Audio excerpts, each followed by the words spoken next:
Aishah As-Siddiqah, the mother of the believers. By Jahad Zanit, Bismillah ar-Rahman ar-Rahim. Aishah As-Siddiqah, may Allah be pleased with her, was the daughter of Abu Bakr as-Siddiq, the closest companion of the Prophet Muhammad. She was born in Mecca around the year 613 of the Common Era into the noble Quraysh tribe. Her father accepted Islam in the earliest days, supported the Prophet in every trial, freed the weak from oppression, and stood beside him when only a few believed. Their friendship began before the public call and continued through the migration, the building of Medina, and every challenge the Ummah faced.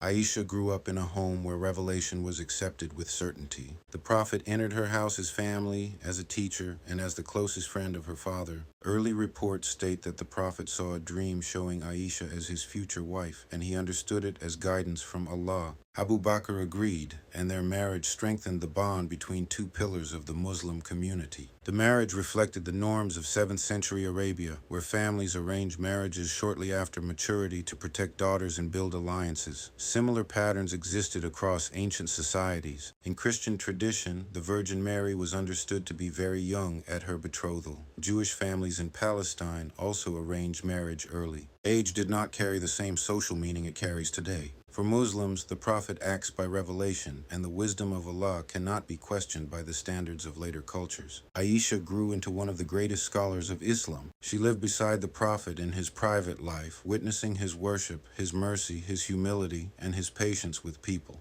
After the Prophet returned to his Lord, scholars and leaders came to her home for answers. She narrated more than 2,000 hadiths, clarified laws of worship, purity, family relations, and ethics, and corrected misunderstandings based on her first-hand knowledge. Her intelligence, memory, courage, and direct access to the Prophet made her a source of guidance for the next generation. Her life carried a great trial that shaped the Ummah. During a journey near Medina, false accusations were spread about her. The slander caused pain in the community and tested the believers until Allah revealed verses in Surah An-Nur clearing her name, defending her purity, and teaching the difference between rumor and evidence. That revelation honored her forever, protecting her reputation in the Qur'an and making her a symbol of justice and dignity for all believing women. Aisha held a public role in the years after the Prophet. She lived through the caliphates of Abu Bakr, Umar, Uthman, and Ali. She advised on religious matters, reminded leaders of the Prophet's teachings, and warned against changes in the Sunnah. The political tension after the assassination of Uthman drew her into events she did not seek. The conflict among believers brought sadness to her heart.